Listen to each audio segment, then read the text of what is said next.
Welcome, everyone. It's great to have you with us today. I'm Dr. Angela Jackson. I'm faculty at Harvard University, where I serve as the director of Future Forward Institute, and I lead the Win-Win Workplace Summit.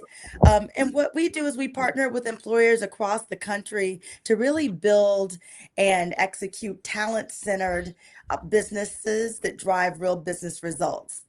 And we're excited for this conversation that's going to be a preview of one that we're going to be having at the Win-Win Workplace Summit on May 4th and 5th in Chicago. This year's theme is Building at the Speed of Trust. And when we think about this moment now, at a time where organizations are navigating rapid change, new technologies, and real divides inside their teams, we think this conversation couldn't be more timely. And today, this is meant to be informal and conversational.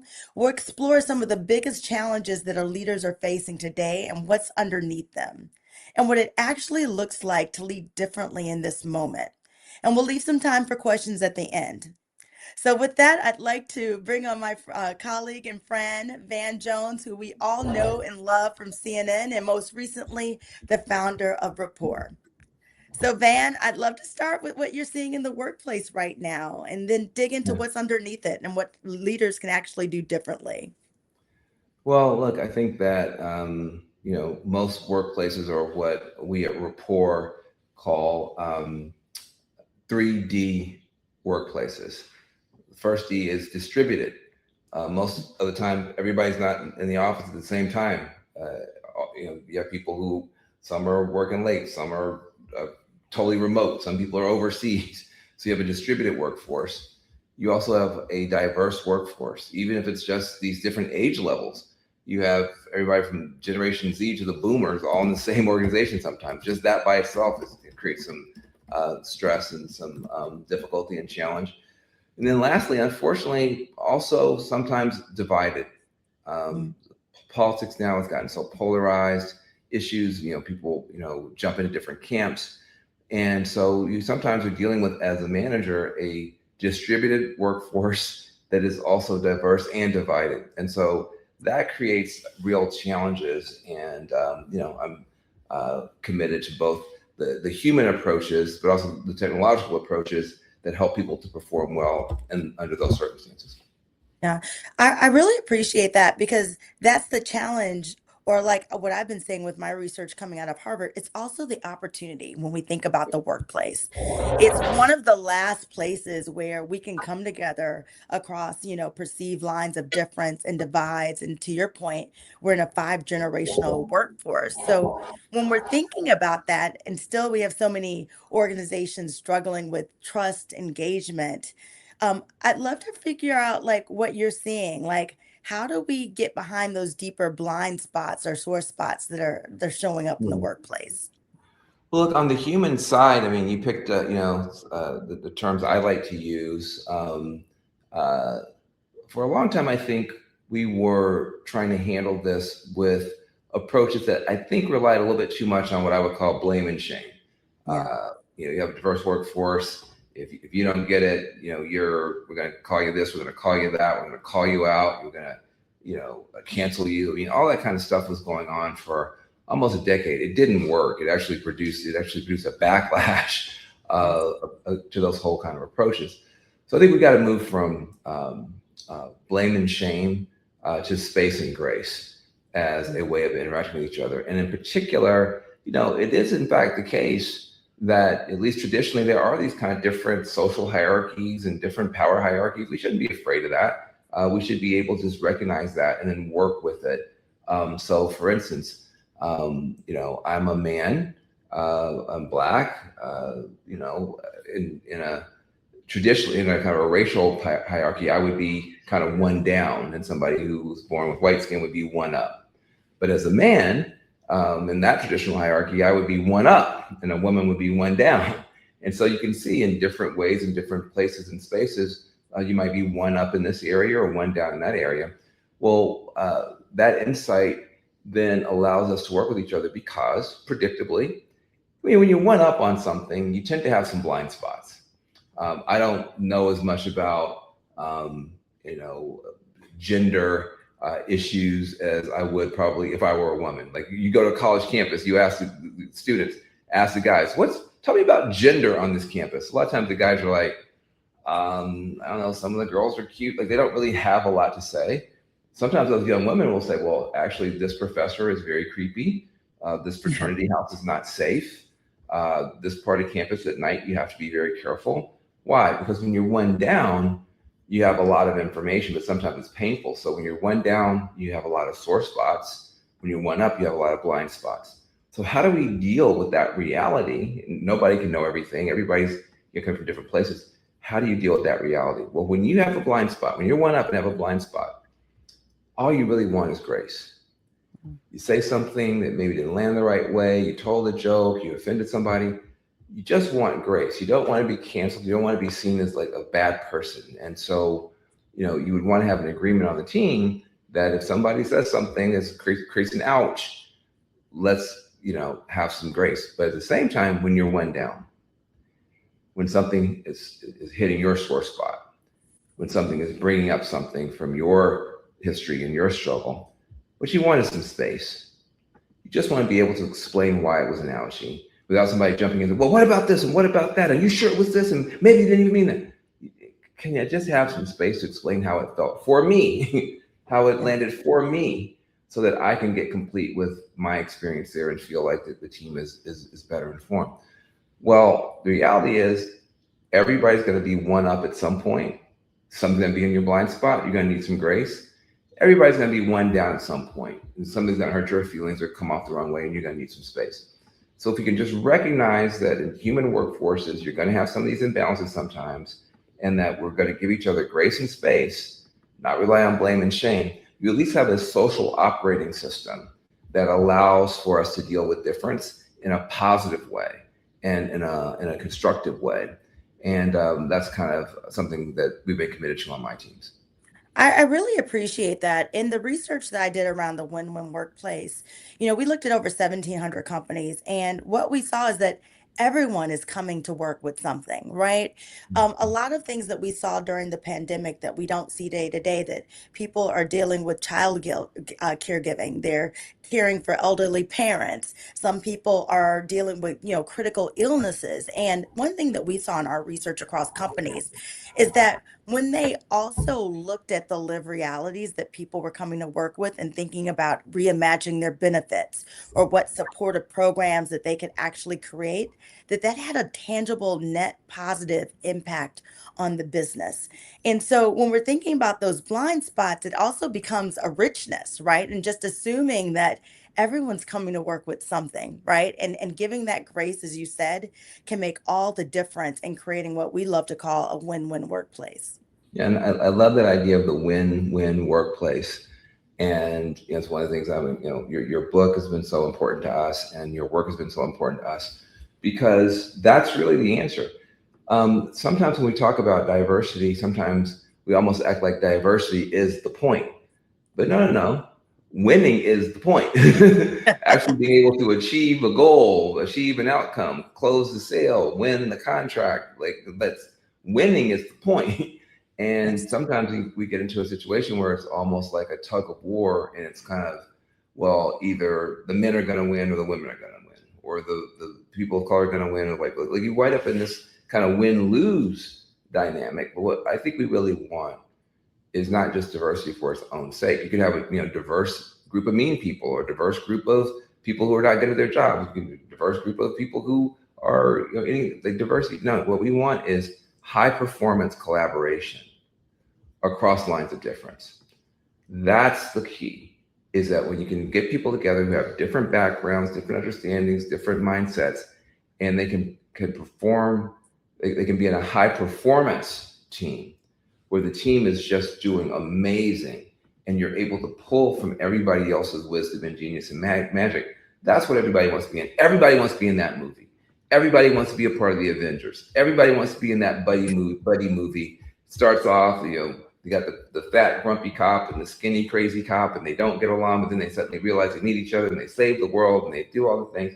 Everybody wants to be in that movie, and we just have to remember those movies are great because it's win-win. this person's strengths and this person's strengths are matching, and now you're getting more than you would have gotten before. And I think that's the thing that I think when we add that back in, the whole conversation gets a lot more exciting. I agree. And I want to stick with the ROI because as I've had conversations over the years with my research, a lot of times when we talk about investing in talent, people think of that as an expense. And what we saw in our research is there's direct correlation and causation on certain strategies in investing in people. And so I just love to hear what you're saying. Why is investing in people an expanding opportunity for talent? How do you see that being a real competitive advantage for companies right now? Well, it's such an interesting time to talk about this because in the age of AI, so many people are focused on getting rid of humans, replacing humans with bots, replacing humans with agents, so they can reduce the overall work count, and that's going to continue to happen. But what people haven't thought about is, and then what? Because guess what? You are replacing your humans with these agents, but so is your competitor. And so at some point, everybody's got the same bots. So you're going to be back to what is your human team look like? How does your human team cooperate with itself? Eventually, you're back to humans, and it may be a smaller number of humans, but that smaller number is even that much more important that it be supported, that team be invested in, that team have tools and technology available to help the people on that team perform at their highest. And so I think you never get away from this human dimension. And that's one of the reasons why we built Rapport, which you can learn a bit more about if you want to at workbettertogether.ai, workbettertogether.ai. It's a tool that we're backed by Reid Hoffman and other people to build this tool to increase the EQ in firms, the heart and the emotional intelligence in firms, and not just the IQ. And so by launching this company Rapport, we put two things together. One is a very cute and fun to use pulse survey, comes out a couple of times a week, emoji based, which is fun and pretty sticky. And then that information gets pulled into a dashboard for managers, so you can actually track how people are doing, their energy levels, their concerns, and then we combine that with the best AI coach in the world for emotional intelligence, giving managers the email to send, a draft of the email to send to an employee that's struggling, giving managers a draft of an agenda for a meeting with a challenging employee and exactly what to say and how to work through that, giving managers connectivity into all kinds of employee resources that an employee may not know about and the manager may have forgotten about. This is kind of how I think AI can be used not to replace humans, but to put a jetpack on managers and employees so they can all work better and work better together. I love that you put out that point. As we prepare for the summit, I've been on calls with leaders from Anthropic, from Google, from Accenture, and all of them are double clicking on what you just said. They see AI and agentic AI as a force multiplier. In fact, I had one executive say to me, we can talk about cutting people, but you can only cut so far. The way that they're thinking about their strategy with AI is saying, if we can have 100 salespeople that can, make, $1,000, what if we were to have, 1,000 salespeople who can do that? So they're thinking of it, AI is really this force multiplier. Yeah. Well, look, I think that's the optimistic and the best way to think about it. Listen, we know that there are going to be some functions that can just be done so well by AI. It actually doesn't even make sense to use humans for those things. And maybe you can free the humans in your team up to do other things that are also, value adding and value generating. Look, I think people have to kind of see themselves as more bionic beings now. It's kind of like you and your agents that you have built for yourself, and then you're going to be a kind of a bionic agent and a bionic entity working with others, and it's just a different skill set. But listen, I mean, we've always had to adapt to tools. At one point, To get from point A to point B, you walked, and then you took a horse, and then you took a car, and then you took the subway, and then you took an airplane. All those are more complicated ways of getting from point A to point B, but they're better. And there's some adjustment, and once you adjust, then you can't even imagine a world without airports. But 100 years ago, there weren't any airports, and so this is the inevitable march of technological progress. I love it. And I want to go back to where we started. With the summit, the theme is building at the speed of trust. And when I Mm. think about the platform like Rapport, how we can use technology to be more human, why is trust such a critical ingredient for leaders who are trying to move fast and innovate in this moment? Well, look, I'll tell you, you know,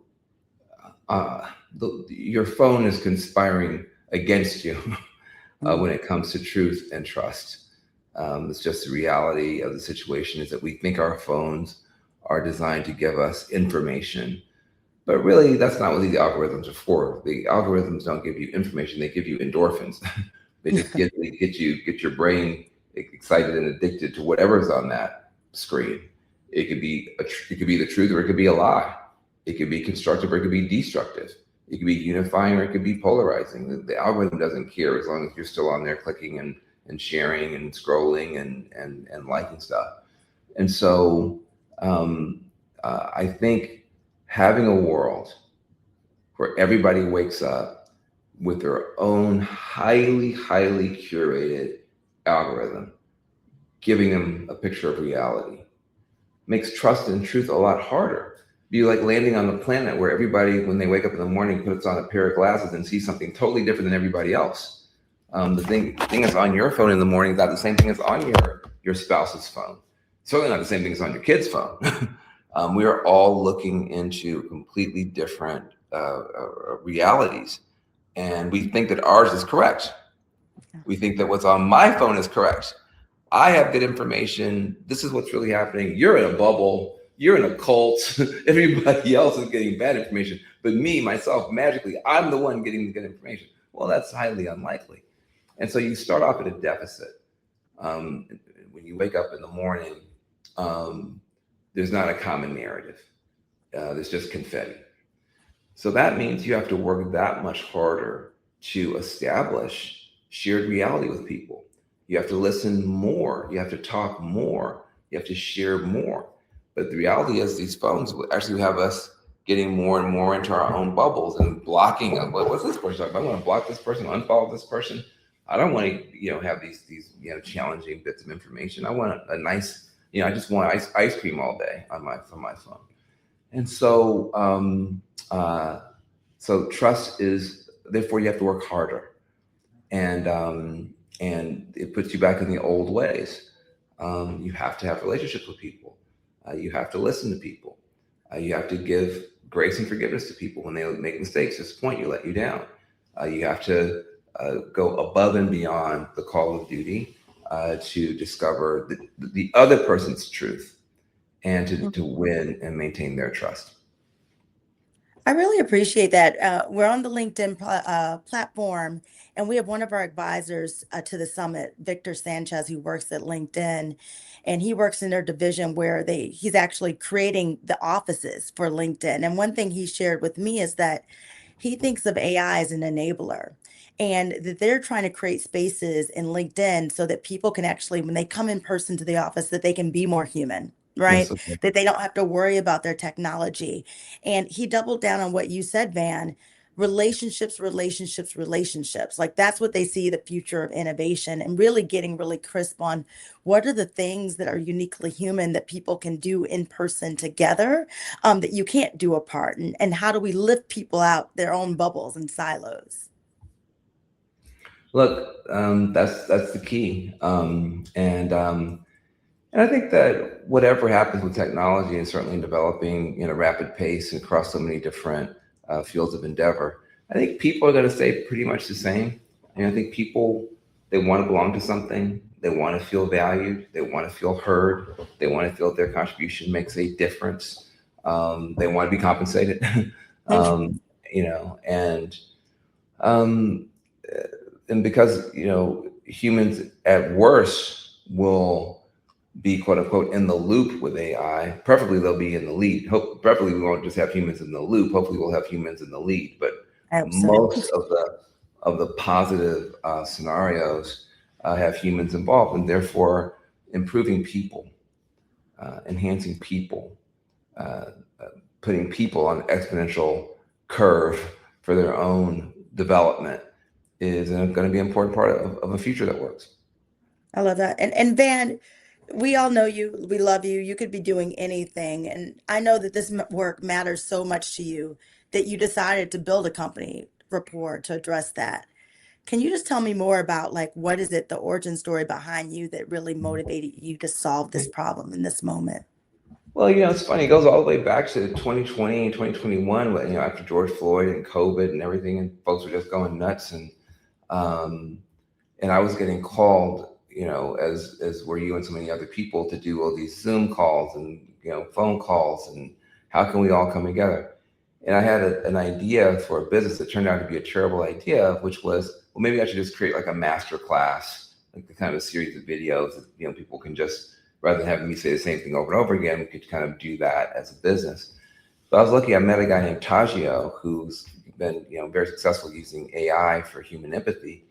He said, man, it's not a great idea. Mm. There's already so much content on YouTube, telling people how to live and how to be better. But on any given Tuesday at 9:39 a.m., when you have a problem in the workplace, you're not going to go and find that video, and you're not going to go and find the PDF from the leadership training that you did, 8 months ago, and you're not going to do any of the things that we act like people do. You need help in that moment. In that moment, when this employee just did something that was out of character, or something happened that's challenging, what can we build for people in the moment that might be useful? And that set us on the pathway to building rapport, because again, most managers today, they didn't go to management school. They are just good employees, and they got punished and promoted. Now they got to deal with the other employees, and that's their, Accidental managers, we call them. well, what? We call them accidental managers, a lot of us, myself Yeah. included early Oh, on. yeah, me too. So you got these accidental managers, and they're doing the best that they can, but they need they need a lot more help and support in the moment, right when it's going on. And so we built that tool that can get people to ongoing basis, kind of report on how they're doing. This emoji, that emoji, the other emoji. My grandma just turned 100. My cat just died. Whatever it is, and that's this AI is taking in all that emotional information and then giving these managers practical help in the day, in the moment, in the flow of work to take intelligent steps. Why am I so passionate about it? I'm passionate about it because I think we've got big problems to solve. I've got, kids looking up at me, and what kind of world are we giving them? And I don't think we're going to solve these problems fussing, fighting, and arguing, finding 1,000 ways to disagree with each other, 1,000 ways to cancel each other, 1,000 ways to call each other out. I think we need to be trying to find ways to help each other. And you don't have to agree with me on everything. We don't have to vote the same way, pray the same way, look the same way, live the same way. None of that is required for us to value each other's gifts and work constructively with each other to make a better future for our children. And so we wanted to, intention matters in a company. What is the intention of this technology? Is it intended to make money at all costs, even if it means spreading lies and disinformation and division? Well, then that intention is going to show up in how that technology functions. But if the intention is to bring people together and bring out the best in people, that intention will also show up in the way the technology is used. The technology is not neutral. The technology is a reflection of the intentions of the people who made it most of the time. And so we just wanted to be a part of, this hopefully new wave of companies. They're going to be using AI for good, AI to bring people together and not pull people apart. That gives me a chill, and I think that's our wish too, as we're bringing leaders together at the summit. I want to leave you this, and I'm going to take two questions. There's a lot of them that have come up from the audience.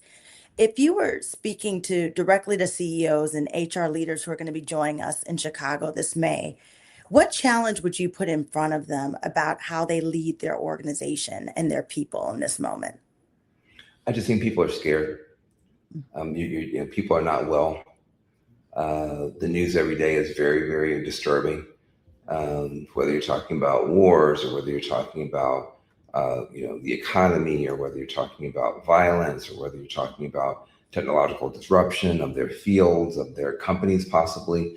So people are very scared. There's a lot of fear, and when people are fearful, they don't do their best work, and they often can be highly reactive.